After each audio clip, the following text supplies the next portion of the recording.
الحمد لله الذي وهب لي على الكبر إسماعيل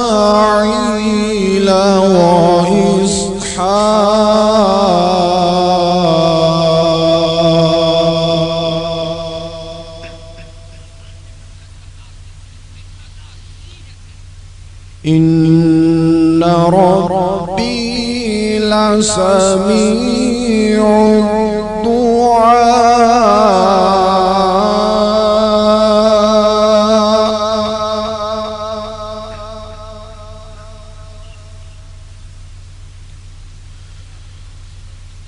الدعاء رب اجعلني مقيم الصلاة ومن ذريتي ربنا وتقبل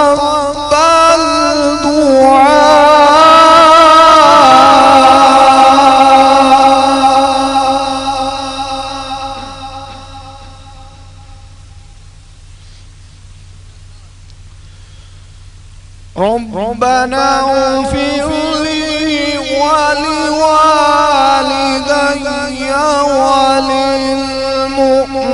وللمؤمنين يوم يقوم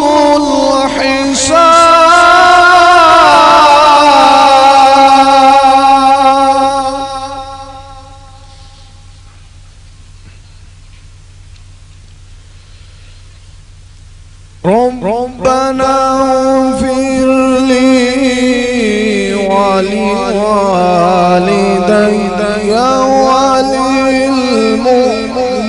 وللمؤمنين يوم يقوم الحساب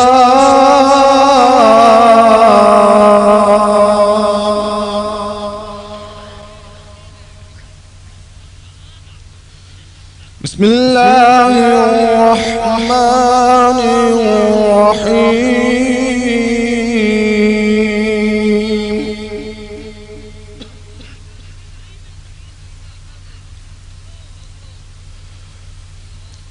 ما كان محمد أبا أحد من رجالكم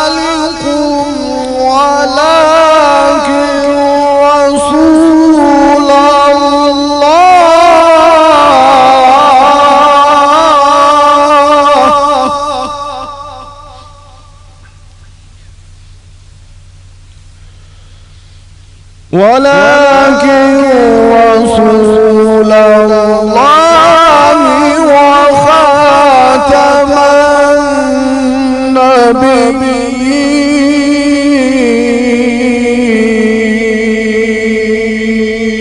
النبيين وكان الله بكل شيء عليما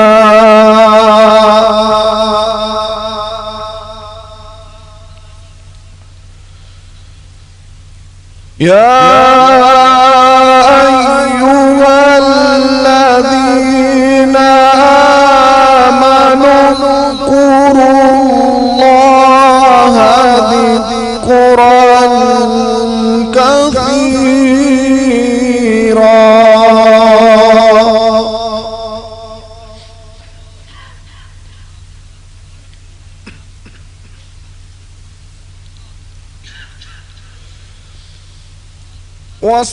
وسبحوه بكرة وأصيلا هو الذي يصلي عليكم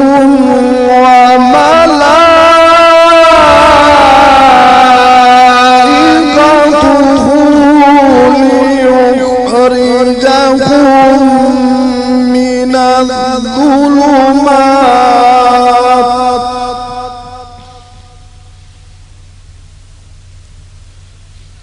وملائكته ليخرجكم من الظلمات إلى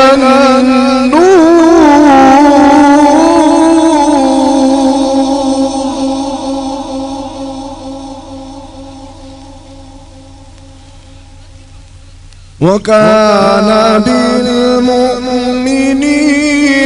رحيما تحيتهم يوم يلقونه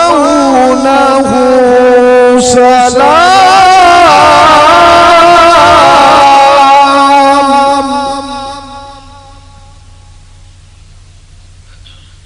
وأعد لهم أجرا كريما صدق الله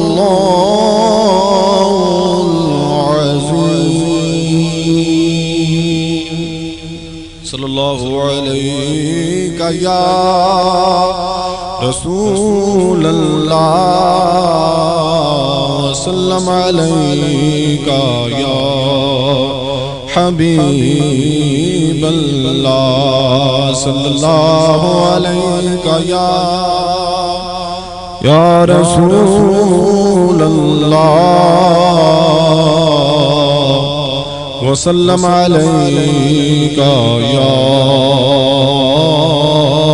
حبيب الله شہر مدینے چلیے جتے رحمت واجہ دیا شہر مدینے چلیے جتے رحمت واجہ دیا عرش تو شانہ اچھیا میرے مدنی دے دربار دیا عرش تو شانہ اچھیا میرے مدنی دے دربار دیا خلق تیرے نویخ کے آقا کافر کلمہ بولے خلق تیرے نویخ کے آقا کافر کلمہ بولے دیندہ ہے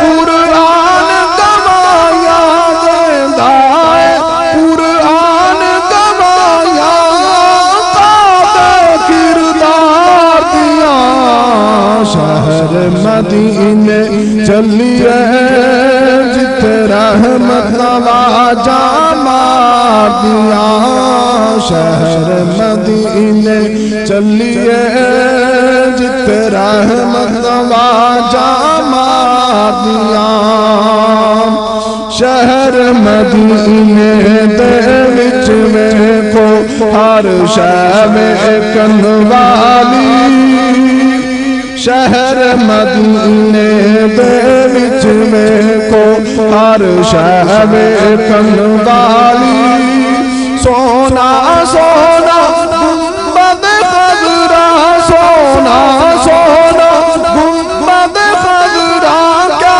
باقا مینار دیا شہر مدینے چلیے جتے رحمت واجہ دیا آقا نے یسرب نو آکے شہر مدینہ کیتا آقا نے یسرب نو آکے شہر مدینہ کیتا شہر مدینے آدیا یارو شہر مدینے آدیا یارو خوشبو سرکار دیا شہر مدینے چلیے جتے رحمت واجہ دیا اللہ بکاوے سجنوں گلیاں مدنی یادیاں ایسے لیتے ہر تھا مینو ملدا پیار بتھیرا ایسے لیتے ہر تھا مینو ملدا پیار بتھیرا میں کرنا ہر تھا گلا میں کرنا ہر تھا گلا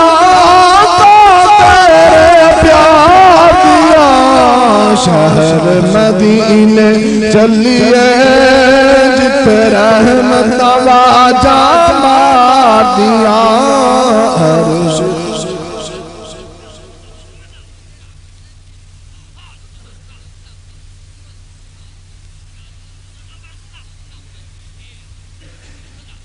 ہر سال اہل مد دی ڈیوٹی سیالکوٹ کرن والا اس تو بعد جا کے نوکری چھڑ کے اپنے باپ نال ہاتھ بٹاندا رہا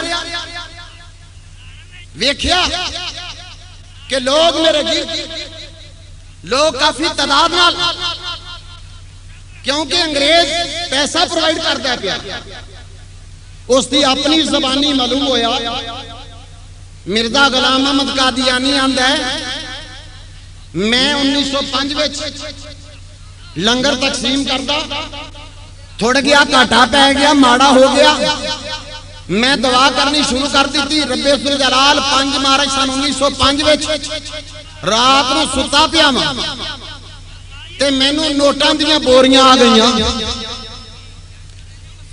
حضرت آدم علیہ السلام تو لے گیا ہوں زمان پیغمبر تک رب نے نوٹاں دیاں بوریاں بھیجیاں نہیں بھیجیاں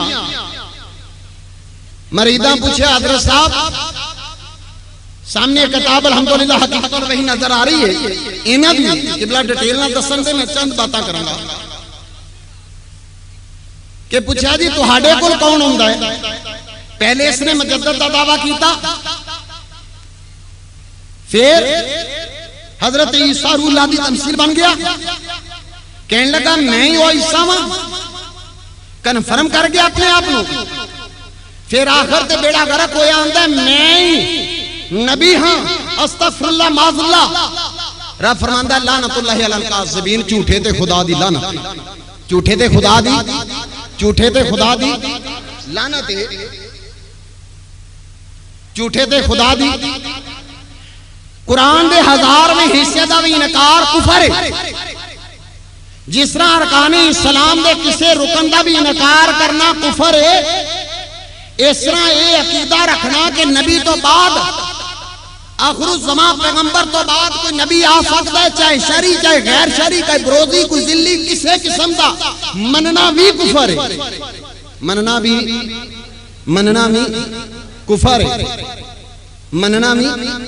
کفر ہے عقیدہ یہ رکھنا ہے کہ ساڑھے کملی والے آخر الزمان پیغمبر نے انہاں تو بعد کوئی نبی نہیں انہاں تو بعد کوئی پیاج اٹھے دعوے کرے کہ میں تھوڑا جا میں غیر شرعی میں اسے نبی دا تو میں زیادہ دیر حائل نہیں ہوں کہ ٹائم مد نظر رکھ دیا میں قبلہ حضرت صاحب مدد العالیہ دا روحانی اکانی ایمانی بیان سنو واسطے سب دوست تشریف فرمانے انہوں دی آمد ہے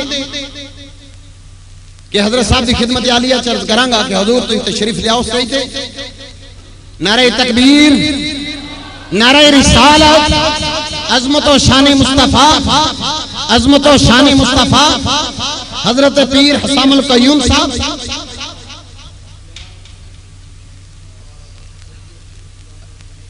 علامہ سید اظہار الحسین اے پیر حسام القیوم صاحب دے پانجے نے پروفیسر نے مدلل بیان ہوئے گا الحمدللہ اور حضرت صاحب دی اجازت نالی سٹیج تے تشریف لے اور انہاں دی آمد ہے کہ کچھ لوگ جڑے باہر کھڑے پہ نے بیٹھے پہ نے انہاں دی خدمت ہے کہ ضرور مسجد اندر تشریف لے آؤ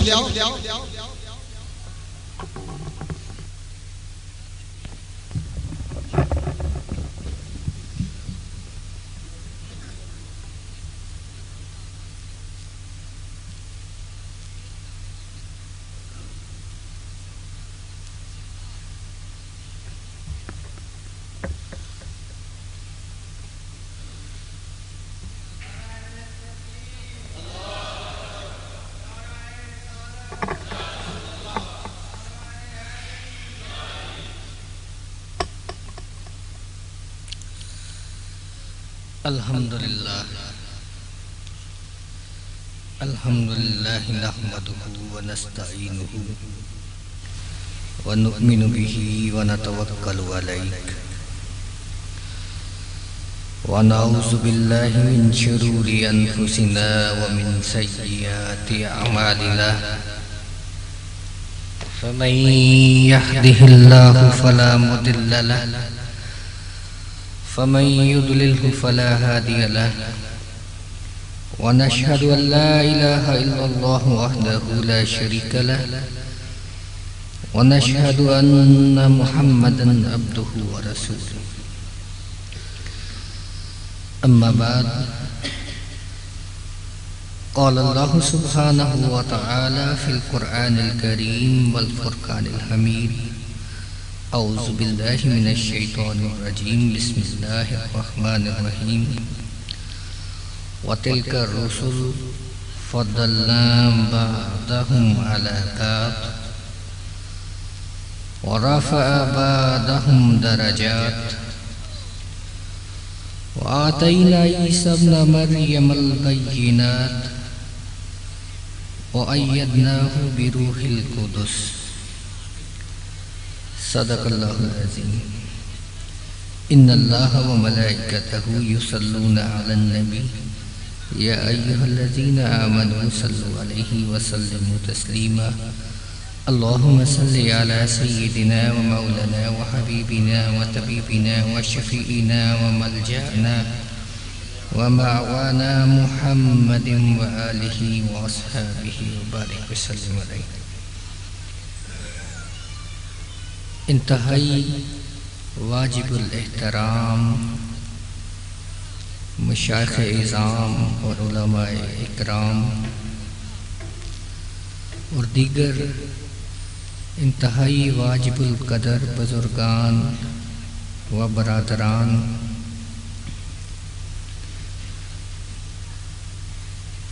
آج ہم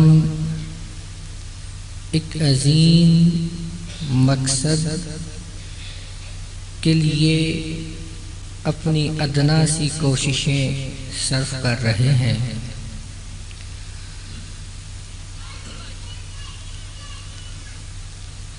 ابھی میرے انتہائی محترم فاضل بزرگ عالم دین علامہ صاحب خطاب فرما رہے تھے تو انہوں نے یہ روحانی خزائن کا حوالہ دیا. یہ روحانی خزائن ایک بڑی کتاب ہے جو کہ قادیانیوں نے شائع کی ہے،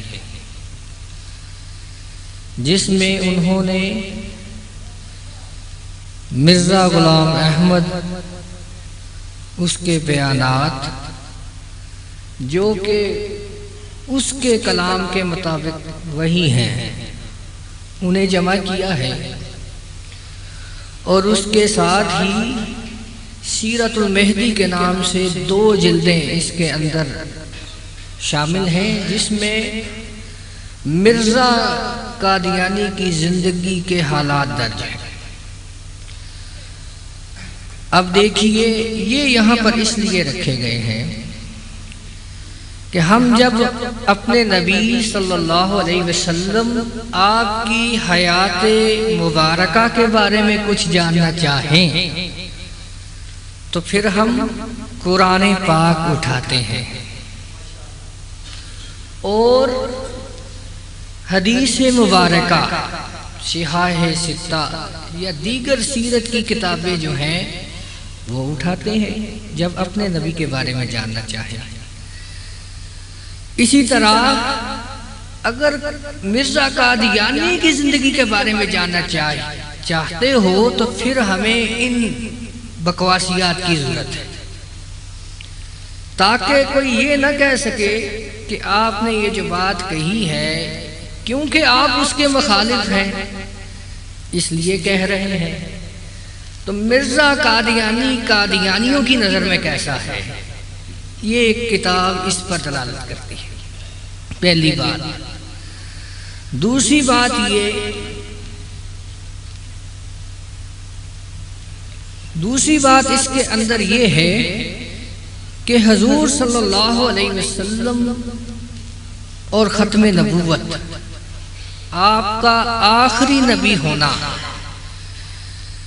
اس کے لیے قرآن پاک یا حدیث مبارکہ کے بعد کسی بھی دیگر عقلی یا توضیحی یا قیاسی وضاحت کی ہرگز ضرورت نہیں، اور اگر کوئی اسے طلب کرے تو پھر وہ عقیدہ احناف کے مطابق کافر اور مرتد ہے۔ آئیے اب میں آپ کو سیدنا امام اعظم رحمۃ اللہ علیہ کی بارگاہ میں لے جاتا ہوں۔ سیدنا امام اعظم ابو حنیفہ رحمۃ اللہ تعالی علیہ، آپ نے ایک مجلس فقہ تیار فرمائی، اور اس زمانے میں بڑے بڑے علماء کرام، بڑے بڑے محدثین کبار، بڑے بڑے اولیاء کرام، اصفیاء اور اتقیاء، اور بڑے بڑے علم الکلام کے ماہرین جو ہیں اس مجلس فقہ میں آپ کے سامنے زانوِ تلمذ طے کیے ہوئے تھے۔ اگر فن حدیث کا ذکر کیا جائے تو عبداللہ بن مبارک جیسے محدث کہ امام بخاری اور صحیح مسلم اور اس کے علاوہ دیگر کتب حدیث میں آپ کی سینکڑوں احادیث روایت کی جاتی ہیں۔ امام داؤد طائی آپ اپنے دور کے کتب الاکتاب ہیں۔ امام محمد بن حسن الشیبانی کہ امام شافعی فرماتے ہیں کہ جب امام محمد کسی مسئلے کی توضیح کر رہے ہیں، وضاحت کر رہے ہوں، تو ایسے لگتا ہے احکامات ابھی نازل ہو رہے ہیں۔ امام ابو یوسف جو کہ قاضی القضات کے عہدے پر فائز ہیں، ایسے ایسے علماء دین اس مجلس فقہ میں شامل ہوتے تھے۔ جب کوئی مسئلہ درپیش آ جاتا تو پھر وہاں پر بحث شروع ہو جاتی، اور نصوص قرآنی سے، نصوص حدیث سے، سنت سے، اجتہاد کے تحت علم الکلام سے، علم المعانی، علم البیان اور دلائل کا انبار لگ جاتا، اور غسل کے مسئلے پر، وضو کے مسئلے پر، تھوکنے کے مسئلے پر، جنابت کے مسئلے پر اور کئی دن بحث جاری ہو جاتی۔ اور جب مسئلہ ختم نبوت کا آ جاتا ہے، ایک دن مسئلہ آ گیا ختم نبوت کا، ایک شخص نے دعویٰ کر دیا بغداد میں نبوت کا کہ وہ نبی ہے، وہ مسئلہ مجلس فقہ میں آیا کہ یہاں پر بحث کی جائے، علاقے کے سب سے بڑے علماء یہاں پر موجود ہیں۔ امام ابو حنیفہ کی خدمت میں مسئلہ پیش کیا گیا کہ اس پر بحث شروع کی جائے۔ آپ نے فرمایا خبردار، جس نے اس کے اوپر بحث کی اور اس کے اوپر دلائل مانگ لیے وہ بھی کافر ہے، وہ بھی مرتد ہے، کیونکہ اندما قال رسول اللہ صلی اللہ علیہ وسلم انا خاتم النبیین لا نبی بعدی لا حاجت لی بحث و دلالت، کہ جب سرکار دو عالم نے یہ فرما دیا کہ میں آخری نبی ہوں، میرے بعد کوئی نبی نہیں ہے، تو اب کوئی بحث کرے گا، کوئی دلیل مانگے گا، وہ بھی کافر ہے۔ یہ جو مرزا کی کارروائیاں بتائی جاتی ہیں وہ اس لیے نہیں بتائی جاتی کہ اس سے یہ ثابت کیا جائے کہ وہ جھوٹا نبی ہے، بلکہ وہ تو اس لیے بتائی جاتی ہیں کہ وہ تو ایک اچھا انسان بھی نہیں، وہ نبی کیسے ہو سکتا ہے۔ بہرحال آیت مطہرہ اور مقدسہ آپ کے سامنے تلاوت کی گئی تھی، کیونکہ مغرب کی اذان کا بھی وقت کچھ دیر بعد ہو جانا ہے، تو باقی جو ہے گفتگو اس کے بعد ہوگی۔ تو میں یہاں پر ابھی حضرت علامہ مولانا نے فرمایا تھا کہ ختم نبوت اور شان رسالت، تو میں نے سوچا آج موضوع یہی بیان کیا جائے کہ ختم نبوت کا شان رسالت معاب کے ساتھ تعلق کیا ہے۔ ختم نبوت یہ محض ایک عقیدہ نہیں ہے، یا صرف جس طرح باقی ارکان اسلام ہیں اس طرح کا ایک ارکان ایمان نہیں ہے۔ یہ سمجھ لینی چاہیے بات کہ جیسے حضرت فرما رہے تھے کہ ارکان اسلام میں سے اگر کوئی کسی کا انکار کر دے وہ بھی کافر ہو جاتا ہے۔ تو یہ بات سمجھ لینے کی ہے کہ ارکان اسلام جو ہیں وہ بنتے ہی تب ہیں جب عقیدہ نبوت قائم ہو۔ عقیدہ نبوت کے اوپر تمام اسلام کی بنیاد ہے۔ الایمان ان یؤمن احد بما جاء به النبی صلی اللہ علیہ وسلم، ایمان کہتے ہی اس کو ہیں کہ جو سرکار دو عالم کہہ دیں اسے مان لیا جائے۔ تو سب سے پہلے سرکار دو عالم صلی اللہ علیہ وسلم کے بارے میں عقیدہ صحیح ہوگا، اس کے بعد ارکان اسلام ہیں۔ یعنی اسلام کی بنیاد جو ارکان اسلام پر بتائی گئی ہے، اور 5 اور بعض نے 6 بیان کیے ہیں، تو ان 6 ارکان کی بنیاد جو ہے وہ عقیدہ ختم نبوت۔ یہ بات سمجھ لینی چاہیے۔ تو میں اب بیان کرنے لگا ہوں کہ یہ عقیدہ ختم نبوت کا شان رسالت معاب سے تعلق کیا ہے۔ تو آیہ مبارکہ آپ کے سامنے میں نے تلاوت کی، 3 پارے کی پہلی آیت، سورہ بقرہ کی آیت نمبر 253۔ وَتِلْكَ الرُّسُلُ فَضَّلْنَا بَعْضَهُمْ عَلَى بَعْضٍ۔ اللہ سبحانہ وتعالی اپنے رسولوں کی فضیلت کو بیان کر رہے ہیں کہ یہ تو رسول ہیں جنہیں ہم نے فضیلت دی بعض کو بعض پر، وَرَفَعَ بَعْضَهُمْ دَرَجَاتٍ، بعض کے درجات ہم نے بہت بلند کر دیے۔ اور آگے 2 انبیاء کا ذکر کیا، وَآتَيْنَا عِیسَیٰ ابْنَ مَرْیَمَ الْبَیِّنَاتِ۔ اس سے پہلے فرمایا مِنْهُمْ مَنْ کَلَّمَ اللَّهُ، کہ ان میں سے بعض وہ ہیں جن سے اللہ نے کلام کیا۔ وَآتَيْنَا عِیسَیٰ ابْنَ مَرْیَمَ الْبَیِّنَاتِ، اور ہم نے دیے سیدنا عیسیٰ علیہ السلام کو روشن نشانات۔ وَأَيَّدْنَاهُ بِرُوحِ الْقُدُسِ، اور ہم نے ان کی روح قدس ان سے مدد کی۔ اب یہاں پر اجمالی طور پر پہلے رسولوں کا ذکر کیا،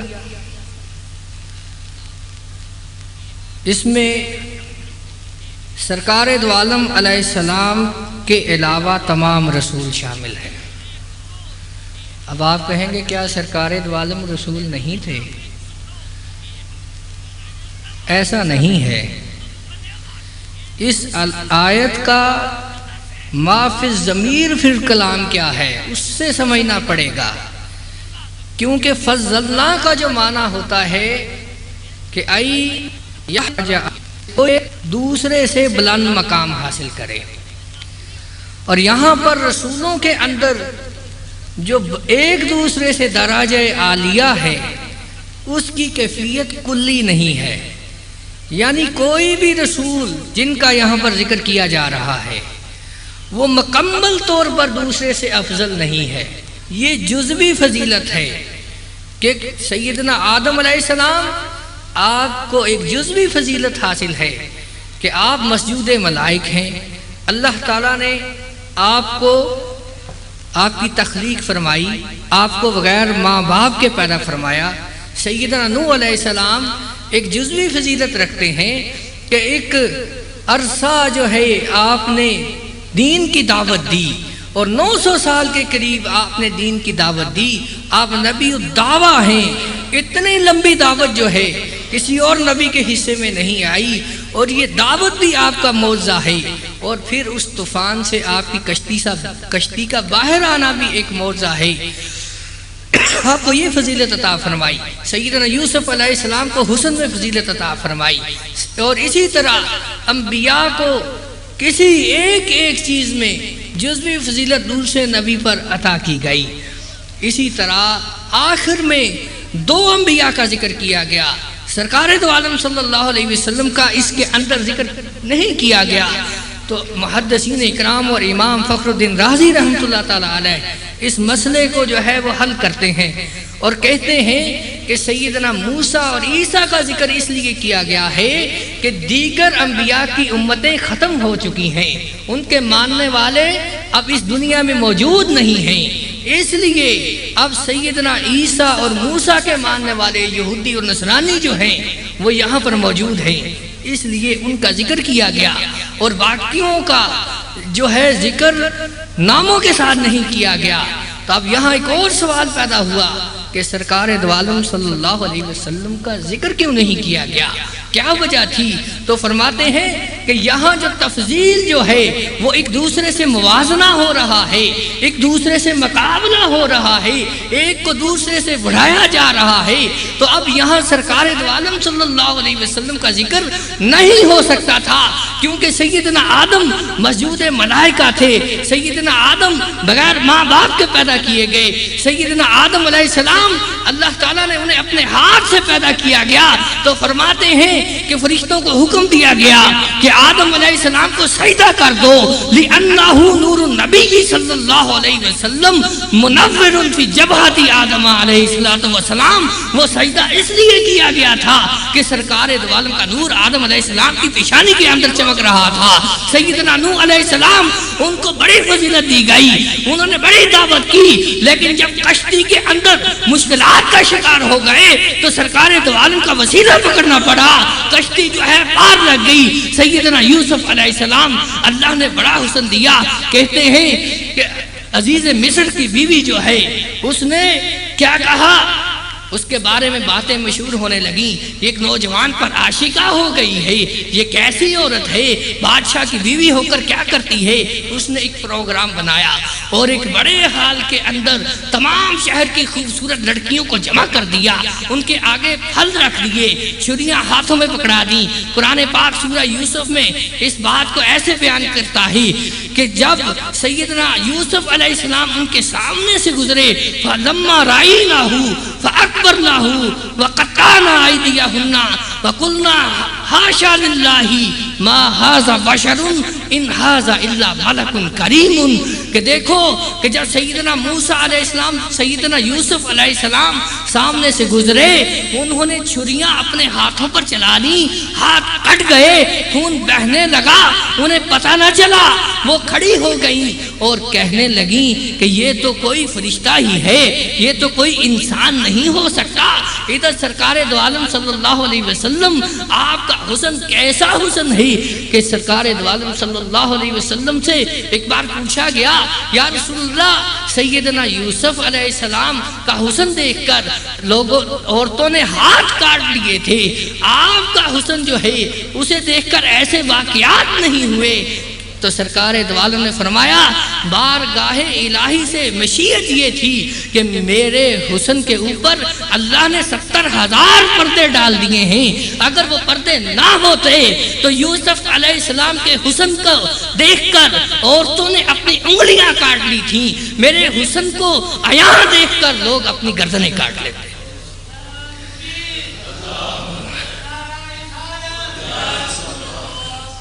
سیدنا موسیٰ علیہ السلام، آپ سے اللہ نے کلام کیا، خواہش کر بیٹھے کہ اللہ ربی ارنی انظر الیک، اللہ تعالیٰ میں تجھے دیکھنا چاہتا ہوں۔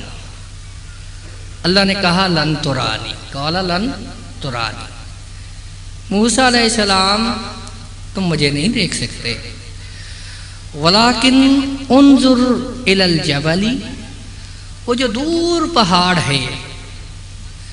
قاضی ایاز شفا شریف میں فرماتے ہیں رحمۃ اللہ علیہ، وہ پہاڑ 30 میل دور تھا جہاں موسیٰ علیہ السلام کھڑے تھے۔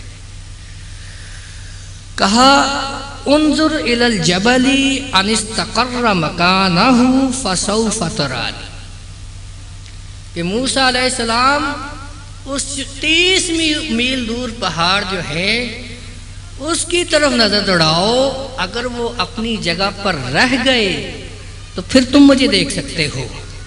فلما تجلی ربہ للجبل جعلہ دکا وخر موسیٰ صعقا، جب اللہ نے اپنی تجلی ڈالی، وہ تجلی کیسی تھی کہ اللہ تعالیٰ کی ذاتی تجلی جو ہے اس سے اللہ تعالیٰ نے ایک سوئی کے ناکے کے برابر پردہ ہٹایا، وہ تجلی اس پہاڑ پر گری، موسیٰ علیہ السلام گر گئے اور بے ہوش ہو گئے۔ اور ادھر کیا مقام ہے کہ سرکار دو عالم صلی اللہ علیہ وسلم عرش پر جاتے ہیں، سدرہ سے آگے چلے جاتے ہیں، اور ثم دنا فتدلی فکان قاب قوسین او ادنی، اس مقام پر چلے گئے۔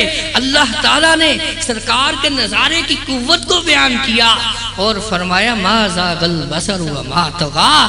اب موسیٰ علیہ السلام کے ساتھ میں کیسے ذکر کر دوں؟ عیسیٰ علیہ السلام بڑے معجزات اللہ نے عطا کر دیے۔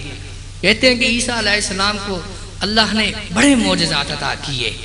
تو اب سیدنا امام فخر الدین رازی فرماتے ہیں کہ موسیٰ علیہ السلام کو 6، 8، 10، 15 معجزے عطا کر دیے ہوں گے، لیکن سرکار دو عالم صلی اللہ علیہ وسلم اگر آپ کے معجزات کو دیکھا جائے، فقط ایک قرآن کو پکڑ لیں، صرف ایک قرآن کو، اور اللہ تعالیٰ نے کہا تھا کہ قرآن جو ہے اس کی طرح کی ایک صورت لے آؤ، اس کی صورت کی طرح کی ایک صورت فقط لے آؤ۔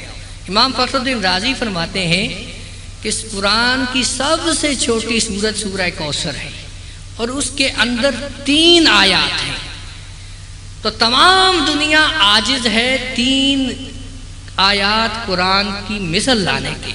قرآن کے اندر 6666 آیات ہیں، ان کو 3 سے جب تقسیم کریں تو 2222 آیات بنتی ہیں۔ تو یعنی آپ فرماتے ہیں کہ فقط قرآن جو ہے وہ سرکار دو عالم کے 2000 معجزات سے زیادہ پر دلالت کرتا ہے، باقی معجزات کا کیا ذکر کریں۔ اللہ تعالیٰ نے یہ تمام چیزیں بیان کر کے حضرت امام فخر الدین رازی 18 جو ہے آپ نے حجتیں بنائی کہ سرکار دو عالم کا ذکر یہاں کیوں نہیں کیا گیا، اور اس کے بعد آخری حجت کیا بیان کرتے ہیں کہ یہ سرکار دو عالم کو یہ تمام فضائل کیوں عطا فرما دیے گئے، کیوں اتنے فضائل آپ کو عطا کیے گئے؟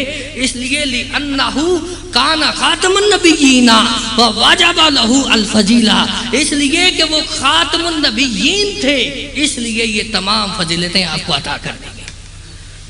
یعنی آپ کی تمام فضیلتیں جو ہیں اگر انہیں اکٹھا کر لیا جائے تو شان ختم نبوت بن جاتی ہے۔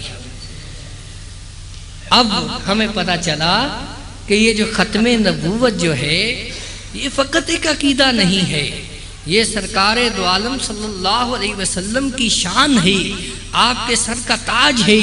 چنانچہ سرکار دو عالم صلی اللہ علیہ وسلم آپ نے فرمایا ان مثلی و مثل الانبیاء من قبلی، کہ میری مثال اور مجھ سے پہلے انبیاء کی مثال ایسے ہے کہ مثل رجل بنا بیتن، کہ ایک شخص نے گھر بنایا، فاحسنہ و اجملہ، بڑا خوبصورت، دیکھنے میں بھی بہت اچھا لگ رہا ہے، الا موضع لبنۃ، ایک گوشے کے سوا ایک چھوٹا سا، لبنہ کہتے چھوٹا سا جہاں اینٹ نہ لگی ہو، اتنے حصے کے علاوہ، فجعل الناس، لوگ آئے، یطوفون بہ ویعجبون، لوگ آئے انہوں نے اس کی سیر کی، بڑے ہی حیران ہوئے، ویقولون، اور کہنے لگے حلا غزیت ہذہ اللبنہ، یہ اتنا سا گوشہ کیوں چھوڑ دیا؟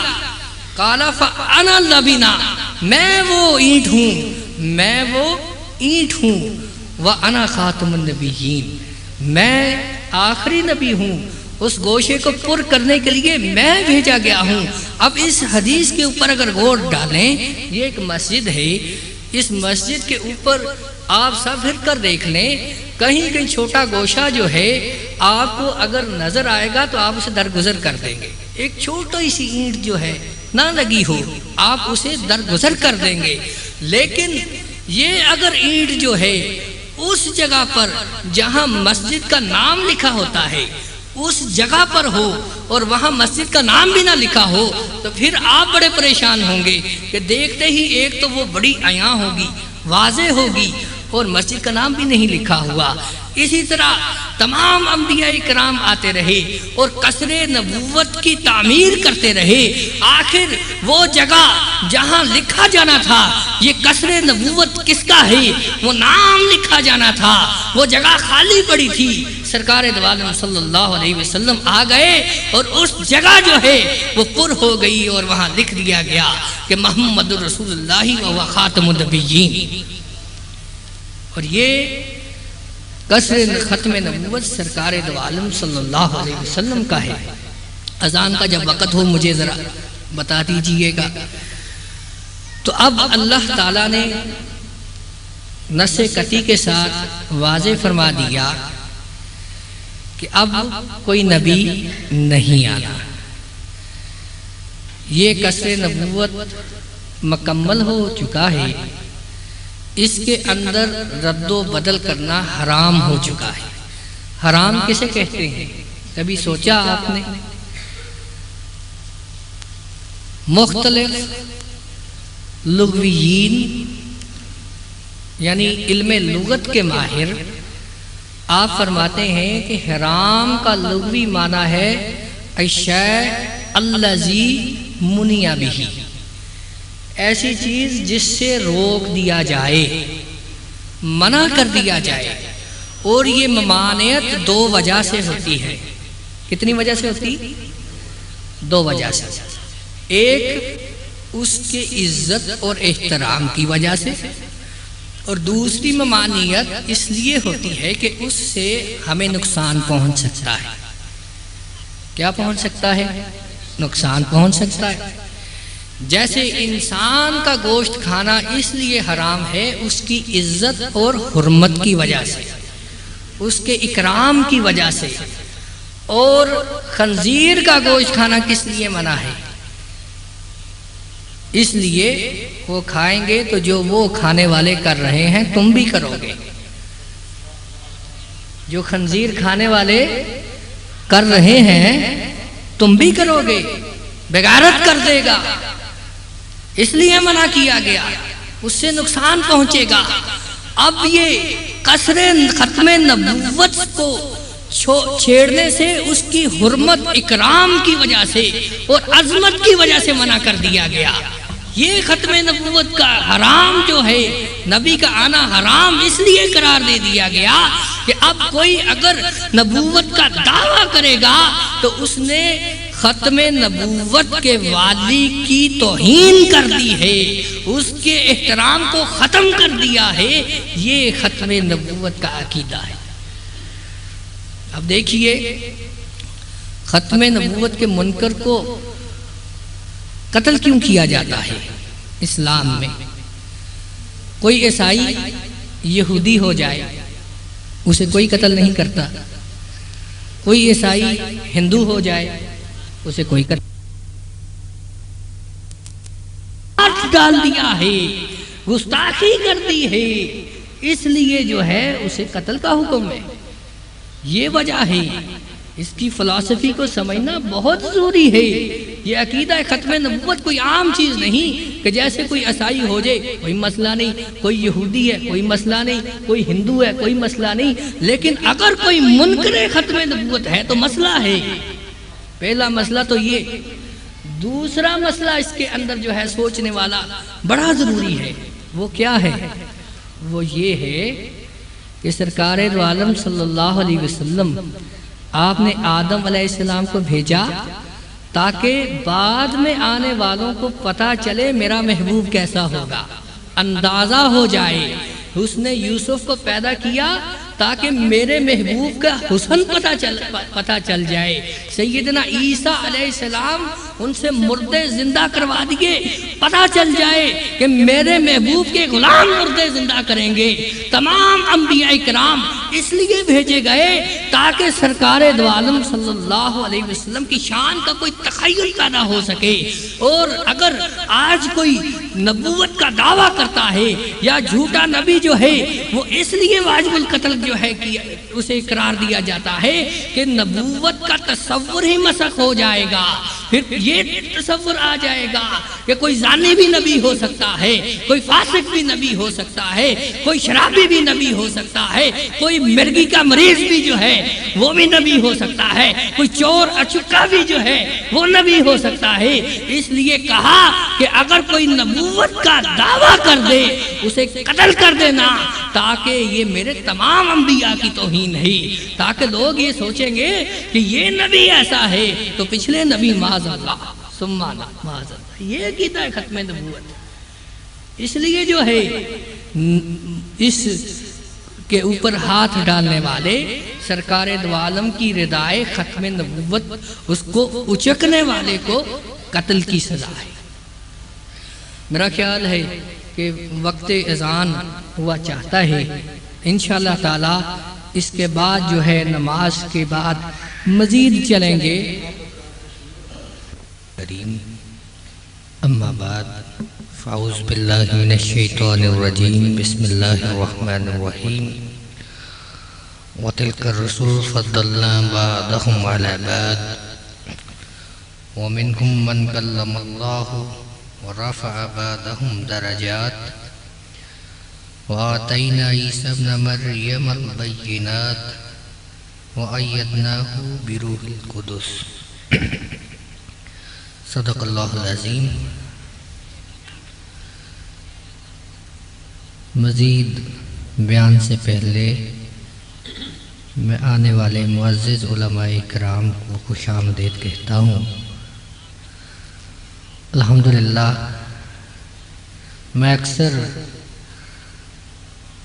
اپنی محفلوں میں جہاں جانا ہوتا ہے ایک بات عرض کرتا ہوں کہ ختم نبوت اور ناموس رسالت مآب صلی اللہ علیہ وسلم یہ ایک ایسا موضوع ہے، اس پر تمام مکاتب فکر کے علماء اکٹھے ہیں اور ہو جاتے ہیں، اور آج الحمدللہ نظر آ رہا ہے ہمارے دوسرے مکاتب فکر سے جلیل القدر علماء کرام بھی تشریف لائے ہیں، اور یہ انتہائی پرمسرت بات ہے۔ اللہ تعالی ہمارے دلوں میں ایک دوسرے کی محبت پیدا کرے۔ حضرات گرامی، پہلی نشست میں عقیدہ ختم نبوت کا شان رسالت مآب سے تعلق اسے میں نے مختصر اور مجمل بیان کیا ہے، کیونکہ زیادہ وقت نہیں ہوتا، اسی کے اندر ہی بات کو مکمل کرنا ہے۔ مزید اس کو طول دیتے ہوئے اس کے بغیر میں آگے چلتا ہوں کہ سرکار دو عالم صلی اللہ علیہ وسلم آپ سے پہلے آنے والے تمام انبیاء کرام، ہر نبی آتا اور توحید اور رسالت اور اطاعت کی دعوت دیتا، اور پھر کہتا کہ میرے بعد آنے والے نبی کی اطاعت کرنا، اس کا کلمہ پڑھنا۔ اس طرح کم و بیش 1,24,000 کے قریب انبیاء کرام ان کی تشریف آوری ہوتی رہی۔ ہر نبی یہی ہدایت کرتا کہ میرے بعد میں آنے والے انبیاء کرام ان کا کلمہ پڑھ لینا، ان کی اطاعت کرنا، حتیٰ کہ سرکار دو عالم صلی اللہ علیہ وسلم آپ کی تشریف آوری ہوئی تو یہ سلسلہ ختم ہو گیا، اور اللہ تعالیٰ نے قرآن پاک کے اندر فرما دیا کہ کنتم خیر امۃ اخرجت للناس تأمرون بالمعروف وتنہون عن المنکر۔ دیکھو میرے محبوب پاک صلی اللہ علیہ وآلہ وسلم ان سے پہلے جب انبیاء کرام چلے جاتے تھے تو امر بالمعروف اور نہی عن المنکر کے لیے میں نیا نبی بھیجتا تھا۔ اب میرے محبوب کے بعد نبوت ختم ہو گئی ہے، اب میں امر بالمعروف اور نہی عن المنکر کا کام تمہارے ذمہ لگا رہا ہوں۔ تمہارے نبی خاتم النبیین ہیں اور تم خاتم الامہ ہو، وہ آخری نبی ہیں اور تم آخری امت ہو، اور اس کا کام جو ہے وہ اب تا قیامت اس امت کے اوپر لگ گیا۔ تو امام فخر الدین رازی فرماتے ہیں کہ جس طرح انبیاء کے اندر خاتم النبیین کی فضیلت ہے، اسی طرح امتوں کے اندر خاتم الامہ کی فضیلت ہے۔ یعنی ختم نبوت کے عقیدہ کے ساتھ نہ صرف سرکار دو عالم کی شانت رسالت معاب ملحق ہے، بلکہ اس کے ساتھ ہی ہماری امت کو کہ ہم آپ کا کلمہ پڑھنے والے ہیں، اسے بھی ایک خصوصی اور امتیازی شان دی گئی۔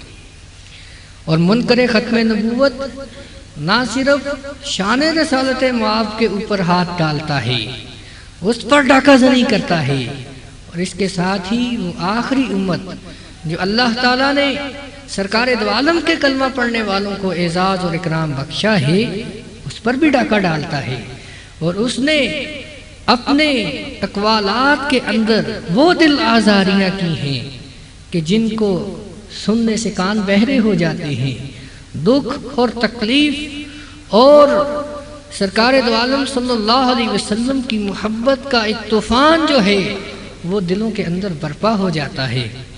اس لیے ختم نبوت کی حفاظت کے لیے سرکار دو عالم صلی اللہ علیہ وسلم کے صحابہ، ان کا طرز عمل ہمیں دیکھنا پڑے گا کہ یہ کیسا عقیدہ تھا کہ سرکار دو عالم صلی اللہ علیہ وسلم آپ کے وصال کے بعد پہلا اجماع صحابہ کرام کا منکرین ختم نبوت ان کو ختم کرنے پر ہوا۔ پہلے مدعی نبوت اس کے قتل کا حکم تو سرکار دو عالم خود ہی دے گئے تھے۔ اسود انسی جس نے نبوت کا دعویٰ کیا تھا، سرکار دو عالم کے حکم سے اسے قتل کر دیا گیا تھا۔ اب اگلا مسئلہ اٹھا کہ اب ایک تو مدعی نبوت ہے جو نبوت کا دعویٰ کرے، اور دوسرے اس کو ماننے والے ہیں، اب ان کے ساتھ کیا کیا جائے؟ کیونکہ مسلمہ کذاب اس نے جب نبوت کا دعویٰ کیا تو ارد گرد کے بہت سے قبائل جو ہیں انہوں نے اسے نبی مان لیا، اور ایک بہت جمع غفیر جو ہے منکرین ختم نبوت کا اکٹھا ہو گیا۔ چنانچہ جب سیدنا ابو بکر صدیق نے آپ نے اعلان کیا کہ انہیں ختم کرنے کے لیے لشکر روانہ کیا جائے گا، تو ایک بھی صحابی ایسا نہیں کہ جس نے اس کے اوپر اختلاف کیا ہو۔ تمام صحابہ اکٹھے ہوئے، اور اللہ تعالیٰ نے جنہیں منتخب کیا وہ یمامہ کی طرف روانہ ہوئے، اور اس معرکہ کے اندر 1200 مسلمان شہید ہوئے، جس کے اندر 600 کے قریب صحابہ کرام شامل ہیں۔ پہلا معرکہ جو ہے اور پہلا اجماع منکرین ختم نبوت ان کے اوپر صحابہ کرام کا ہے، اور اس کے اوپر 600 کے قریب جو ہے صحابہ کرام نے اپنا خون دیا۔ اور امام طبری رحمۃ اللہ تعالی علیہ اپنی تفسیر طبری میں فرماتے ہیں کہ جب معرکہ ختم ہو گیا تو اس وقت کچھ لوگ گرفتار ہوئے، انہوں نے توبہ کی، اسلام قبول کر لیا، تو ان میں سے ایک شخص کی بیٹی سے سیدنا خالد بن ولید نے نکاح کر لیا۔ سیدنا ابو بکر صدیق کو جب اس کی خبر ملی تو آپ نے کہا، خالد تم عورتوں سے نکاح کرتے پھر رہے ہو، جبکہ ابھی تو میرے 1200 صحابہ جو ہیں 1200 مسلمان شہید ہو گئے، جن میں 600 صحابہ تھے، ان کا خون ابھی تازہ ہے اور وہ کبھی خشک نہیں ہوگا، اور تم عورتوں سے نکاح کر رہے ہو۔ یعنی اتنا بڑا سیدنا ابو بکر صدیق کا اقدام ہے، جس سے پتہ چلتا ہے کہ منکرین ختم نبوت وہ کس قسم کے لوگ ہوتے ہیں، ان سے کیسے ملنا یا اٹھنا بیٹھنا چاہیے۔ مزید میں قرآن پاک کی روشنی میں خدمت کروں گا ابھی آپ کے سامنے، لیکن اس سے پہلے میں یہ بتاتا چلوں کہ سرکار دو عالم صلی اللہ علیہ وسلم کے لیے نص قطعی آ گئی کہ ما کان محمد ابا احد من رجالکم ولکن رسول اللہ وخاتم النبیین. بات یہاں پر ختم ہو گئی. میں اس آیت کی زیادہ تشریح نہیں کرنا چاہتا، لیکن اس کے آگے کیا آیت ہے جی؟ وَقَانَ اللَّهُ بِكُلِّ شَيْءٍ عَلِيمًا. ایسے ہی جی. اب جو حکم تھا وہ تو یہاں پر ہی ختم ہو گیا کہ سرکار دو عالم صلی اللہ علیہ وسلم تم میں سے کسی کے مرد کے باپ نہیں ہیں، وہ تو اللہ کے آخری نبی ہیں، خاتم النبیین، اللہ کے رسول اور آخری نبی ہیں. حکم یہاں پہ ختم ہو گیا. بات واضح ہو گئی کہ آپ کے بعد اب کوئی نبی نہیں آنا. لیکن آگے فرمایا گیا کہ اللہ تعالیٰ ہر چیز کو جانتا ہے. اس کا کیا مطلب ہے؟ یہ کیوں اللہ تعالیٰ نے ایسے کہا؟ اس کی وضاحت سرکار دو عالم صلی اللہ علیہ وسلم نے فرمائی، اور یہ فرمایا کہ میرے بعد بہت سے لوگ ایسے آئیں گے اور وہ نبوت کا دعویٰ کریں گے. دجالون کذابون قریبا من الثلاثین، 30 کے قریب بڑے بڑے دجال آئیں گے. وَيَقُولُ كُلُّ وَاحِدٍ مِّنْهُمْ أَنَّهُ نبی، اور ایک روایت میں یَزْعُمُ كُلُّ وَاحِدٍ مِّنْهُمْ، کہ ان میں سے ہر ایک یہ گمان کرے گا یا یہ کہے گا کہ وہ نبی ہے. وَلَكِنَّ أَنَا خَاتَمُ النَّبِيِّينَ لا نبی بعدی. یعنی سرکار دو عالم صلی اللہ علیہ وسلم اللہ تعالیٰ نے جو آپ کو نظر عطا فرمائی، آپ کو جو علم عطا فرمایا، وہ دیکھیے کہ آپ پیشین گوئی کر گئے، اور آپ کی پیشین گوئی حق ہے، وہ ہونا ہی تھا. کیونکہ سرکار دو عالم صلی اللہ علیہ وسلم وما ينطق عن الهوى ان هو الا وحی یوحی، کہ یہ میرے محبوب جو ہیں خواہش نفس سے نہیں بولتے، یہ وحی کے عین مطابق بولتے ہیں. تو پھر وہ ہونا ہی تھا کہ 30 بڑے بڑے کذاب تقریباً آئیں گے، نبوت کے دعوے بہت کریں گے، لیکن بڑے بڑے جو ہیں ان کے اندر، یعنی ان کے ماننے والے، جن کے ماننے والے بہت زیادہ آئیں گے، یا ان کا فتنہ بہت دیر تک پھیلا رہے گا. سرکار دو عالم صلی اللہ علیہ وسلم فرما گئے 30 کے قریب ہوں گے. اس میں مسالمہ کذاب، طلحہ سجعہ نامی عورت، ہارون الرشید کے دور میں ایک عورت نے نبوت کا، ایک مرد نے نبوت کا دعویٰ کیا تھا. اسی طرح آج کل بھی پاکستان کے اندر بھی اور امریکہ کے اندر بھی آج کل بہت سے فتنے ایسے اٹھ رہے ہیں، نبوت کا دعویٰ ہوتا جا رہا ہے، جو کہ سب جھوٹے ہیں، کذاب ہیں. لیکن ان تمام کی تاریخ پر نظر دوڑائیے، ان کی سیرت کے اوپر نظر دوڑائیے. مسیلمہ نے نبوت کا دعویٰ کیا، ختم ہو گیا، آج اس کا کوئی ماننے والا موجود نہیں ہے. اسود انسی نے نبوت کا دعویٰ کیا، ختم ہو گیا، اس کا کوئی ماننے والا موجود نہیں ہے. طلحہ نے نبوت کا دعویٰ کیا، اس نے توبہ کر لی، سیدنا عمر کے ہاتھ پر اسلام قبول کر لیا، فتنہ ختم ہو گیا. سجا عورت نے نبوت کا دعویٰ کیا، ختم ہو گئی. یوسف قذاب نے نبوت کا دعویٰ کیا، ختم ہو گیا. فقط یہ مرزا قادیانی ایسا دجال ہے کہ آج اس نے دعوی نبوت کو کیے ہوئے 100 برس سے زیادہ ہو چکا ہے، اور اس کے ماننے والے موجود ہیں. فتنہ بڑھتا جا رہا ہے، لوگ جو ہیں ان کے شکنجے میں آتے جا رہے ہیں، اس کے جال میں قابو ہوتے جا رہے ہیں، فتنہ بڑھتا جا رہا ہے. تو معلوم ہوا یہ قادیانی سب سے بڑا کذاب ہے. یہ مرزا قادیانی جس قسم کا دجال ہے، یا اس کا جو دعوی نبوت ہے، اس کی اہمیت یا اس کا خطرہ یا اس کا فتنہ دیگر کذابین سے بہت بڑھ کر ہے، اور اس کی سرکوبی کے لیے سب سے زیادہ ضرورت ہے. لیکن افسوس کہ 1974 کے اعلان، پاکستان کے قانون کے مطابق قادیانیوں کو کافر قرار دیا گیا، اور وہ کافر تو شروع سے ہی ہیں. لیکن اس سے پہلے 1935 میں بہاولپور میں انگریز عدالت، اس نے بھی قادیانی اور قادیانیوں کو کافر قرار دیا تھا.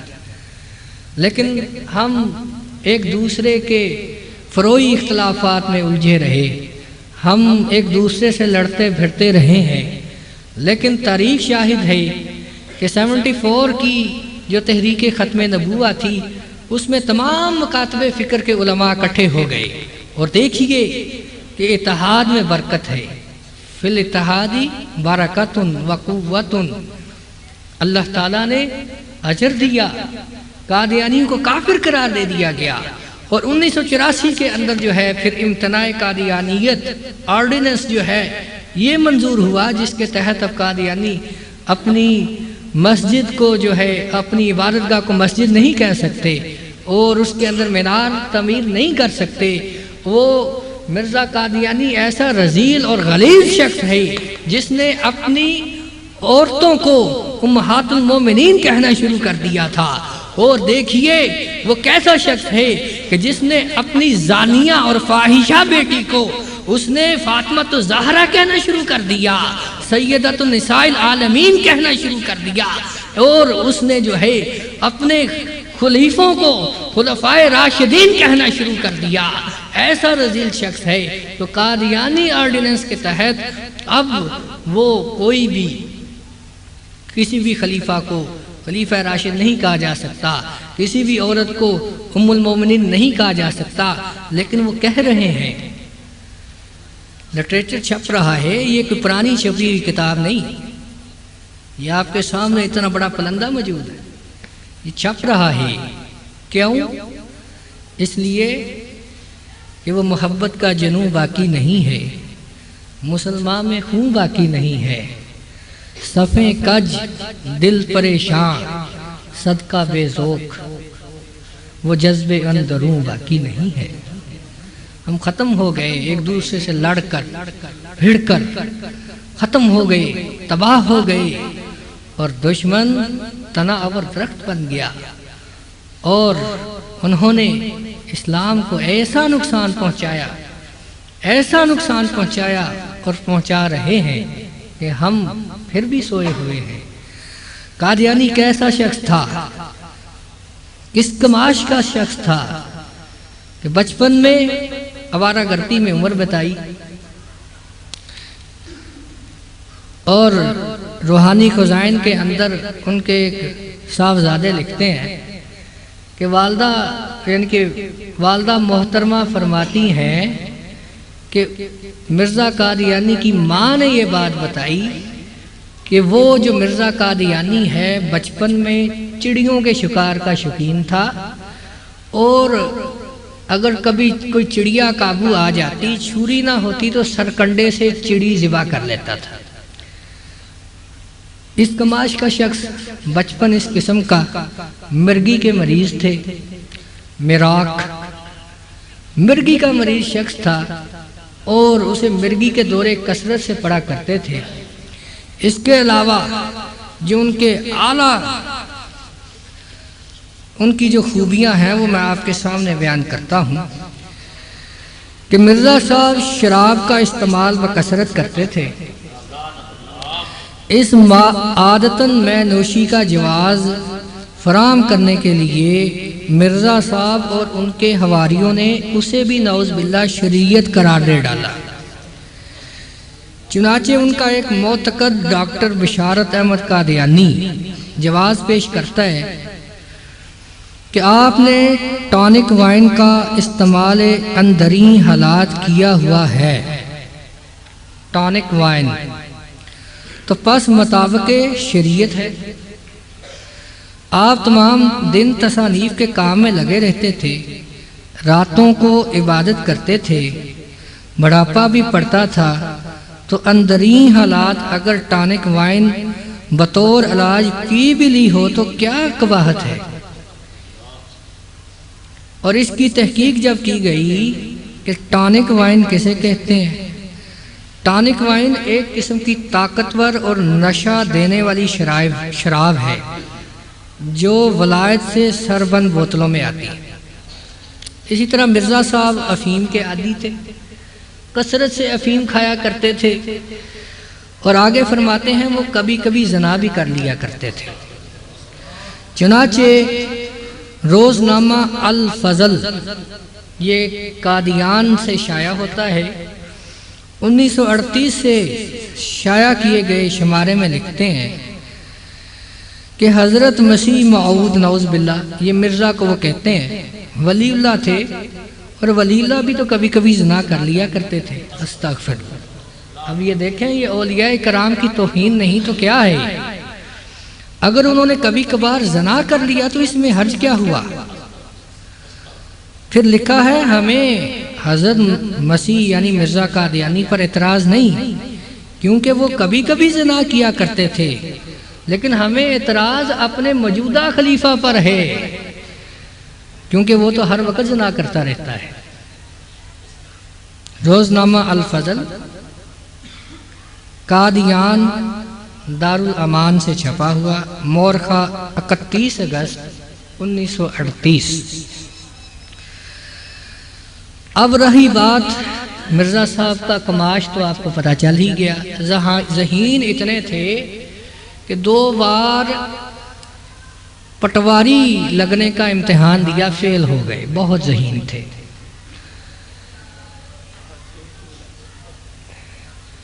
مرزا اس کماش کا شخص تھا کہ کہتا ہے کہ ایک بار بچپن میں بچوں نے مجھے کہا کہ جا گھر سے شکر تو لے کر آ۔ میں گھر والوں سے چوری چوری گیا، کمرے میں بورے سے مٹھی بھری اور باہر بھاگا، اور راستے میں نے کہا تھوڑی سی پہلے منہ میں ڈالا تو میری حالت خراب ہو گئی، کیونکہ وہ شکر نہیں نمک تھا۔ یعنی بچپن سے چوری کی بھی عادت تھی، اور گھر والوں سے چوری چوری کام بھی کر لیتے تھے۔ اس طرح کے کام جو ہیں یہ عام ہیں، لیکن مرزا اس کی دل آزاریاں اس سے کہیں بڑھ کر ہیں۔ صحابہ کرام کے متعلق کیا بکواس ہے؟ صحابہ کرام کے متعلق کہتا ہے، اس کا ایک خلیفہ نوٹ کرتے ہوئے روحانی خزائن میں موجود ہے، کیونکہ وقت کا میں ہر کتاب کھول کر نہیں دکھا سکتا، کسی کو محسوس ہو کہ مجھے دیکھنا چاہیے تو وہ اس کا مجھ سے یہاں پر پوچھ سکتا ہے، میں ابھی دکھا سکتا ہوں۔ تو مرزا جو ہے کہتا ہے اس کا ایک خلیفہ کہ مرزا اتنی بڑی شان کا مالک تھا کہ صحابہ کرام میں ابو بکر اور عمر کو بڑی فضیلت حاصل ہے، لیکن وہ تو اس قابل بھی نہ تھے کہ اس کے جوتے کھول سکتے۔ یہ صحابہ کے بارے میں اس کا عقیدہ ہے۔ اور پھر شیعوں کو مخاطب کرتا ہے، اب سنی شیعہ لڑتے ہیں، آپس میں لڑتے رہے، شیعوں کو کہتا ہے، او شیعوں،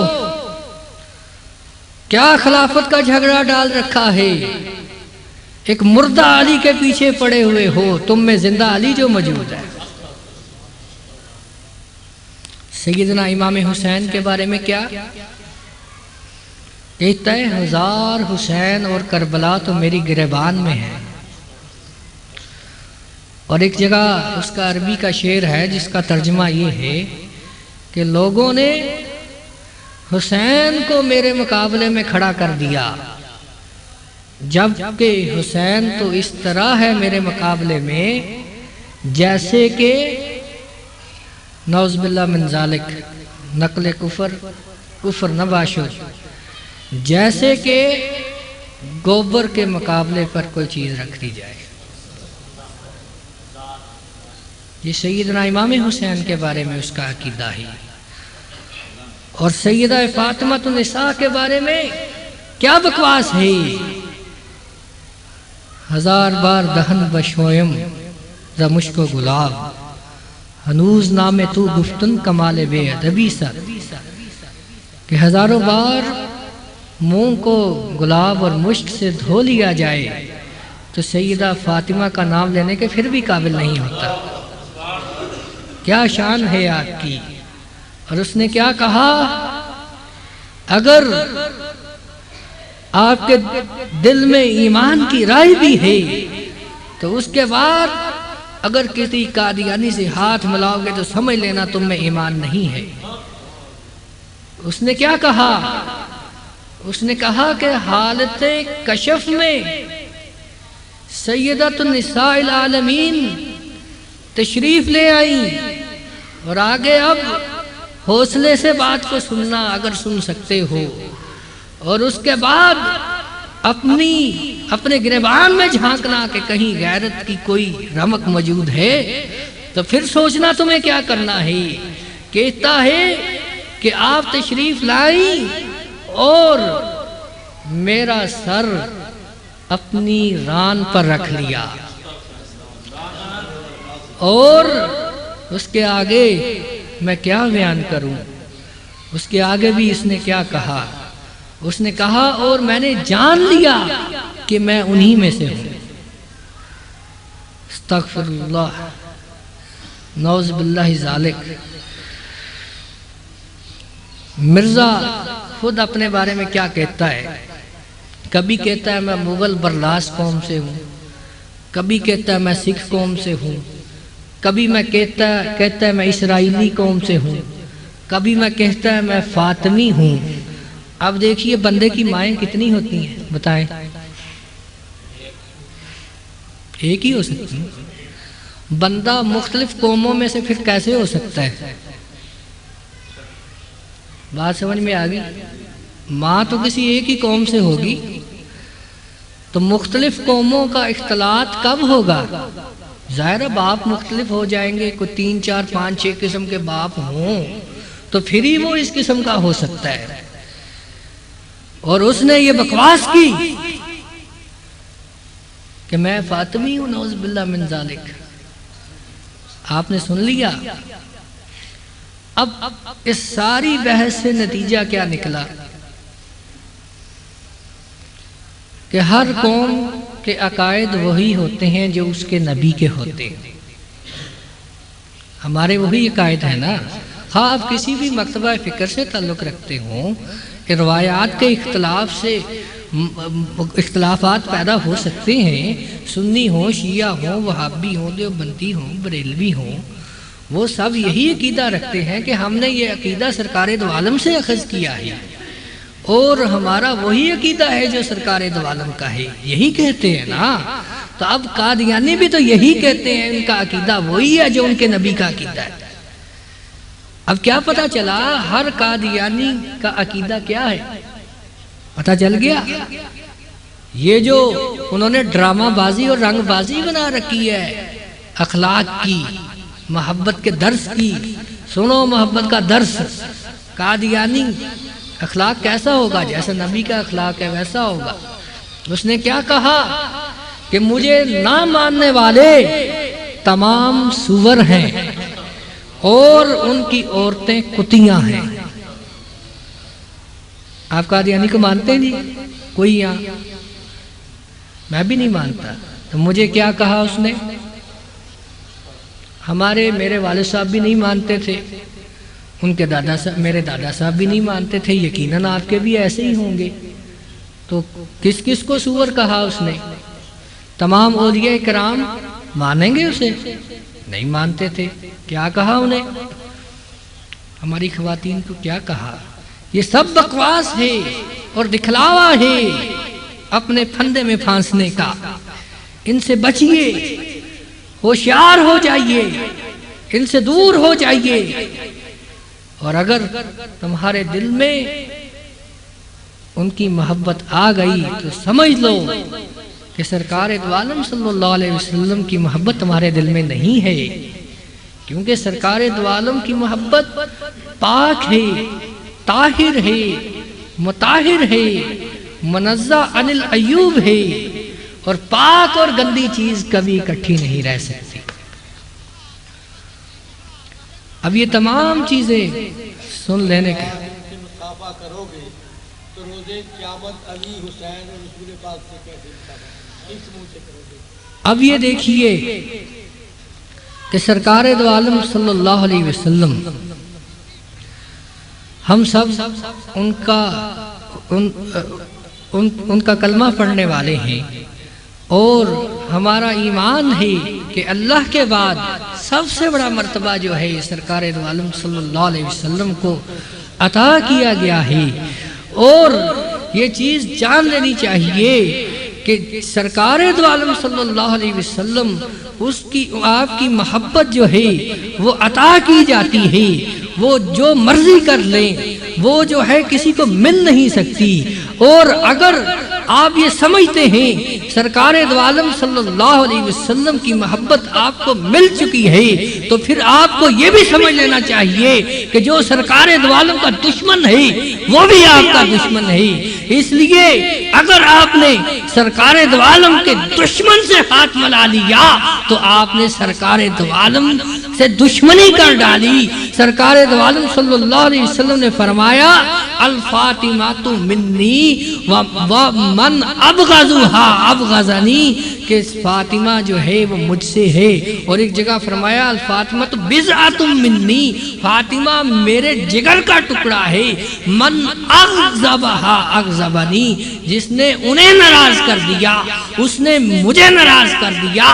اب سیدہ فاطمہ کی توہین کرنے والے شخص سے اگر تم ہاتھ ملاتے ہو، اس سے گلے ملتے ہو، اس کے ساتھ چائے پیتے ہو، فاطمہ بھی ناراض ہو گئی، سرکار دو عالم بھی ناراض ہو گئے۔ فمن اغضب رسول اللہ صلی اللہ علیہ وسلم فقد اغضب اللہ، جس نے سرکار دو عالم کو غضبناک کر دیا، ناراض کر دیا، اس نے اللہ کو ناراض کر دیا، کام ہی ختم ہو گیا۔ چنانچہ اب قادیانیوں سے اسٹیٹ کا تعلق تو بتا دیا کہ اسلامی ریاست کو چاہیے ان کے خلاف اعلان جہاد کرے اور ان کے وجود ناپاک سے اس عرض کو پاک کرے، اور ہمارا کام ہے ان سے مطالبہ کرنا اور اس پر انہیں مجبور کرنا، اس کے لیے تحریک ختم نبوت کو فعال کرنا، اس مقصد کے لیے اپنی جانوں کو لگا دینا، کھپا دینا، اپنے مال کو خرچ کر ڈالنا، اپنی اولادوں کو اس کے اندر جو ہے تربیت دینا کہ وہ اس کے لیے بڑھ چڑھ کر کام کریں۔ لیکن اس کے ساتھ ہی اس دوران ہم نے معاشرے میں ان سے کیسے رہنا ہے۔ پہلے تو پتہ چلا کہ قادیانی سب سے بڑے دشمن ہیں، سب سے بڑے کافر ہیں، مشرکین سے بھی بڑھ کر۔ اگر کوئی مشرک ہو، ہندوستان میں کوئی مشرک ہے، اسے اسلام قتل کرنے کا حکم نہیں دیتا بلا عذر، لیکن اگر وہی مشرک مدعی نبوت ہو جائے تو اسلام اسے کیا کرتا ہے؟ قتل کرنے کا حکم دیتا ہے۔ اسی لیے پتہ کیا چلا، یہ قادیانی یا کوئی بھی منکر ختم نبوت یہ مشرک سے بڑا اللہ کا مجرم ہے۔ تو اللہ تعالیٰ قرآن پاک میں فرماتا ہے یا ایھا الذین آمنوا لا تتخذوا آباءکم واخوانکم اولیاء ان استحبوا الکفر علی الایمان، کہ اے ایمان والو اپنے والدین اور بھائیوں کو دوست نہ بناؤ، دوست نہ رکھو اگر وہ ایمان کو کفر پر ترجیح دے دے، یعنی ایمان کی بجائے کفر سے محبت کرنے لگے۔ جی کفر کو ایمان پر ترجیح دے دے تو پھر ان کے ساتھ تمہارا کوئی دوستانہ برتاؤ نہیں۔ کن کے ساتھ؟ آباءکم، والدین، باپ دادا، کہ سرکار دو عالم نے فرمایا کہ اگر کوئی اپنی والدہ کو محبت بھری نظر سے دیکھ لے تو اسے ایک حج مبرور کا ثواب مل جاتا ہے۔ اگر وہ ماں کفر سے متعلق ہو جائے، کفر کو قبول کر لے، اور قادیانی سب سے بڑے کافر ہیں، اگر وہ قادیانی ہو تو اس کے ساتھ بھی تمہارا تعلق ختم۔ تو باقی لوگ تو بات کی باتیں ہیں، باقی لوگ تو بات کی باتیں ہیں۔ وَمَن يَتَوَلَّهُم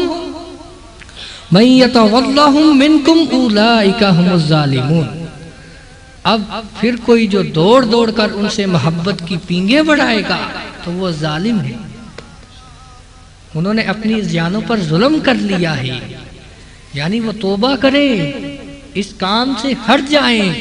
تو میرے بھائیوں، اگر کوئی قادیانیوں سے محبت کرنے والا یہاں موجود ہے، کسی بھی طریقے سے ان سے متاثر ہو جانے والا، ان کے جھوٹے اخلاق سے، ان کے مال و دولت کی چمک سے، ویزے پاسپورٹ کے چکر میں یا کسی عورت کے چکر میں، تو پھر کیا کریں؟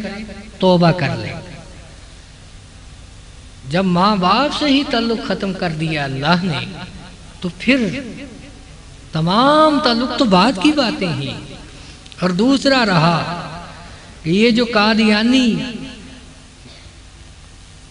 بھاگ بھاگ کر مسجدوں میں آتے ہیں، مسجدوں میں چندہ دینے کی کوشش کرتے ہیں، اور بعض جگہ میں نے دیکھا کہ لوگ قبول کرتے ہیں، تو قرآن پاک کیا کہہ رہا ہے؟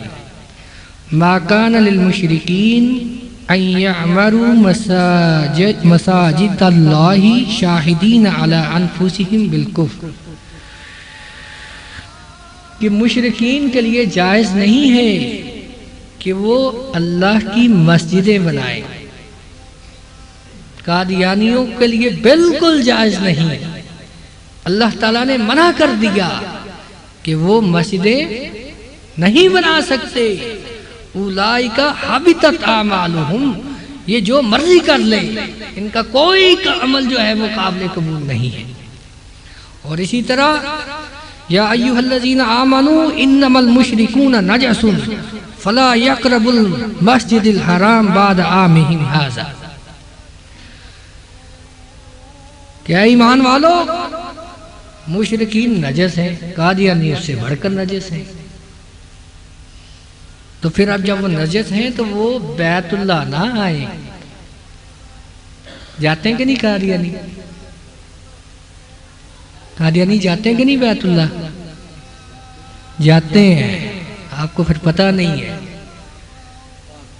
پاسپورٹ پہ مذہب کا کھانا کس نے ختم کرایا؟ انہوں نے ہی۔ اور جا کے روضہ رسول پر کیا علم ہوتا ہوگا، کیا حال ہوتا ہوگا کہ جب سرکار دو عالم صلی اللہ علیہ وسلم کے سامنے قادیانی کھڑا ہوتا ہوگا، اور وہ جب بھی درود و سلام پڑھتا ہے تو وہ جب محمد کا نام لیتا ہے تو اس سے مراد محمد عربی نہیں ہوتے، وہ غلام احمد قادیانی ہوتا ہے۔ مرزا کے تو بڑے بڑے رنگ ہیں، مجدد بن گیا، مجدد سے مہدی بن گیا، مہدی سے مسیح بنا، مسیح سے عیسیٰ بن گیا، عیسیٰ سے پھر وہ نبی بن گیا، نبی سے پھر وہ محمد بن گیا۔ اللہ اکبر۔ چنانچہ غلام احمد قادیانی اپنی کتاب ایک غلطی کا ازالہ، اس میں کہتا ہے کہ یہ جو قرآن میں آیا نا، محمد رسول اللہ والذین معہ اشداء علی الکفار ورحماء بینہم، اس وحی الہی میں میرا نام محمد رکھا گیا ہے اور میں ہی رسول ہوں۔ اور یہ قادیانی جو آپ کو دھوکہ دیتے ہیں، جی ہم بھی لا الہ الا اللہ محمد رسول اللہ پڑھتے ہیں، یہ بکواس ہے۔ یہاں پر محمد جو ہے اس سے مراد ہمارے محمد نہیں ہے صلی اللہ علیہ وسلم، اس سے مراد وہی لعین ہے، یہ اس میں محمد کی توہین ہے صلی اللہ علیہ وسلم۔ اور تو اور مرزا قادیانی اس سے بھی آگے چلا گیا، اور پھر اس نے کیا کہا کہ مجھے جو ہے کشف کی حالت میں یہ کہا گیا کہ تو رب ہے، وَتَيَقَّنْتُ أَنَا الرَّبُّ، کہ میں نے جو ہے یقین کر لیا کہ میں ہی رب ہوں۔ اب وہ مشرک بھی ہو گیا، ختم نبوت کا منکر بھی ہو گیا۔ قادیانی اب کیا ہوئے؟ جو اللہ کے علاوہ کسی اور کو رب مانے وہ کیا مشرک ہے نا. یہ تو صریحاً جو ہے وہ شرک ہے. یعنی کہ قادیانیوں کے نزدیک ان کا رب جو ہے وہ بھی مرزا غلام احمد ہے. تو اللہ تعالیٰ نے کیا فرمایا تھا کہ مشرک مسجد حرام میں نہیں جا سکتے. جا رہے ہیں ہماری غیرت کو کھٹکھٹا رہے ہیں، شاید کہ کبھی جاگ اٹھے. اور پھر آگے فرمایا لا تنکحوا المشرکات. یہ جو شادیاں ہو رہی ہیں جان لینا چاہیے کہ مشرکین اور مشرکات ان سے شادیاں حرام ہیں. قادیانی میں بتا چکا آپ کو یہ کس طرح مشرک ہیں، اس سے بھی بڑھ کر ہیں. اور یہ حرام ہے. جس طرح اب یہ بات جی مولوی صاحب نے نقاب پڑھا دیا، آپ کیا کریں؟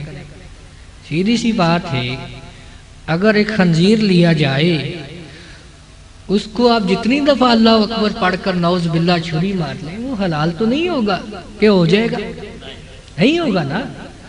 جتنا مرضی نکاح پڑھاتے رہیں نہیں. لا تنکحوا المشرکات حتی یؤمنن. جب تک ایمان نہ لے آئے اس وقت تک نکاح نہیں ہو سکتا. اگر عمدن کر رہے ہو تو زنا ہے، اولاد ولد الزنا ہے. وَلَأَمَةٌ مُؤْمِنَةٌ خَيْرٌ مِّن مُشْرِكَةٍ.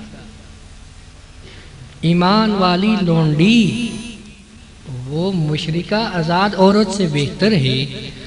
وَلَوْ أَعْجَبَتْكُمْ. تمہیں کتنی ہی بھلی کیوں نہ لگے، قادیانی عورت کتنی ہی تمہیں خوبصورت کیوں نہ لگے، کتنا ہی اس کے پاس مال کیوں نہ ہو، اس سے گھروں میں جھاڑو پھیرنے والی مسلمان عورت بہتر ہے. کیونکہ ایمان جو ہے دنیا کے تمام خزینوں سے زیادہ افضل ہے. اس کی قیمت سب سے زیادہ ہے اللہ سبحانہ و تعالیٰ کے ہاں. روزے قیامت بخشے گا. اور اگر ایمان ہوگا تو اللہ تعالیٰ بخش سکتا ہے، وہ غفور الرحیم ہے. اور فرمایا وَلَا تَنكِحُوا الْمُشْرِكِينَ. عورتیں بھی مشرک مردوں سے نکاح نہ کریں اور قادیانی مردوں سے نکاح نہ کریں. ایک مومن غلام بہتر ہے مشرک آزاد مرد سے، تمہیں کتنا بھی بھلا کیوں نہ لگے. کیوں منع کیا؟ اولئک یدعون الی النار. یہ تمہیں جہنم میں لے جائیں گے، اس لیے منع کر دیا کہ ان سے باز آ جاؤ، دور چلے جاؤ. لیکن اب بتائیں قادیانیوں میں شادیاں رچائی جا رہی ہیں یا نہیں؟ تو علماء کرام کا فرض ہے. اور وہ نکاح کون کراتا ہے؟ عام طور پر کبھی ربوہ میں بھی دفع ہو جاتے ہوں گے، لیکن بعض اوقات دیکھنے میں آیا ہے کہ ائمہ مساجد ان کے رجسٹر میں قادیانیوں کا نکاح درج ہے. اس لیے ضروری ہے کہ ان سے بچا جائے. اب پہلی چیز اٹھنا بیٹھنا، گلے ملنا، چائے پینی، مسجد میں آنا جانا ان کا ختم ہو گیا.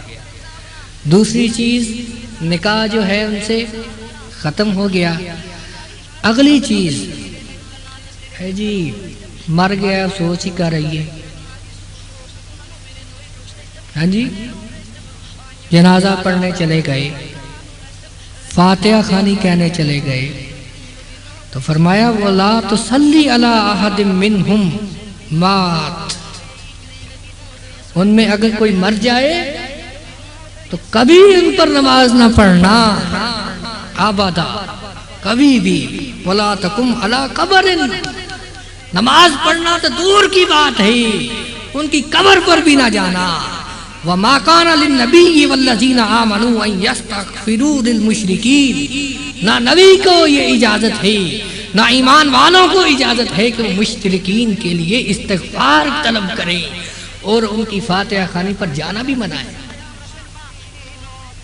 وَلَوْ كَانَ أُولِي قُرْبَىٰ، بڑے قریب رشتہ دار کیوں نہ ہو، ماں ہی کیوں نہ ہو، باپ ہی کیوں نہ ہو، چچا بھتیجا ہی کیوں نہ ہو، ان کے جنازوں پر جانا منع ہے، ان کے لیے فاتحہ خوانی کرنا منع ہے۔ اب بتائیں، ہاں جی حرام ہے، بالکل۔ اس لیے اب بتائیں کہ ہم مسلمانوں میں سے لوگ جاتے ہیں کہ نہیں جاتے؟ قادیانیوں کے جنازوں میں شامل ہوتے ہیں کہ نہیں ہوتے؟ ہوتے ہیں نا۔ اب تو پتہ چل گیا، اب بتائیں، اب تو آپ سے کوئی چیز پردے میں نہیں رہی، تو آج سے اپنے دلوں میں عہد کریں کہ آج کے بعد اللہ تعالیٰ کے حضور جو ہے عہد کر لیں کہ آج کے بعد قادیانیوں سے یہ معاشی یا معاشرتی تعلقات نہیں رکھنے، اور وہ مصنوعات جو قادیانی بیچ رہے ہیں آپ کو پتہ ہونا چاہیے کہ اس کا 5% حصہ جو ہے وہ اپنے مرکز میں بھیجتے ہیں، جس سے لٹریچر چھپتا ہے قادیانیوں کا، جس پیسے سے وہ سیدھے سادے بھولے بالے مسلمانوں کو ورگلاتے ہیں، جس سے وہ اپنے سارے مرکز کا کام کر رہے ہیں، مسلمانوں کو گمراہ کر رہے ہیں۔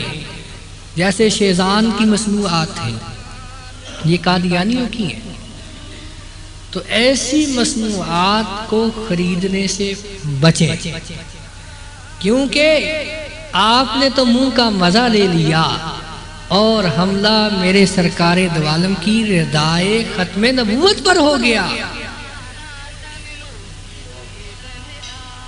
ایک جوس پی کر اور چند منٹ کا زبان کا مزہ لے کر ہم نے سرکار دو عالم کی ختم نبوت پر حملہ کر دیا، آپ کی شان رسالت پر حملہ کر دیا۔ چنانچہ یہ میرے پاس بروشر بھی آ چکا ہے،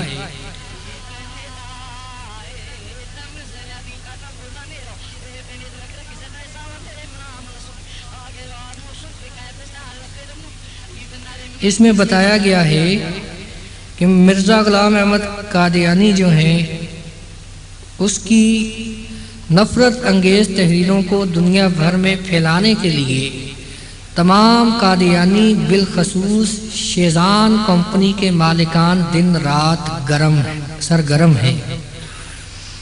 اس کے آگے مزید انہوں نے بعض چیزیں بتائی ہیں۔ شیزان کی مصنوعات ذائقہ گھی and cooking oil, Shah Taj sugar mill, Shah Nawaz textile mill, اور اس میں اضافہ کریں کمال سپننگ مل۔ کمال سپننگ مل وہ فیکٹری ہے کہ جہاں پر سرکار دو عالم کا صلی اللہ علیہ وسلم اسم مبارک بیڈ شیٹوں پر چھاپا گیا۔ بیڈ شیٹ جب بستر پر بچھائی جاتی ہے تو اس پر آپ پاؤں بھی رکھتے ہیں، لیٹتے ہیں، بچہ لٹائے وہ پیشاب بھی کر دیتا ہے، اور بعض اوقات ہم بستری بھی جو ہے اوپر ہوتی ہے۔ تو سرکار دو عالم کا نام اس فیکٹری سے چھاپا گیا، ایک بار نہیں، 2 بار نہیں، 3 بار۔ لیکن افسوس کہ ان پر توہین رسالت کا مقدمہ بھی کیا گیا، لیکن ہمارے علماء اکرام افسوس، صد افسوس، انہوں نے وہ کردار ادا کیا کہ جو ناقابل بیان ہے۔ اب مجھے بتائیں، سرکار دو عالم صلی اللہ علیہ وسلم جب سرکار دو عالم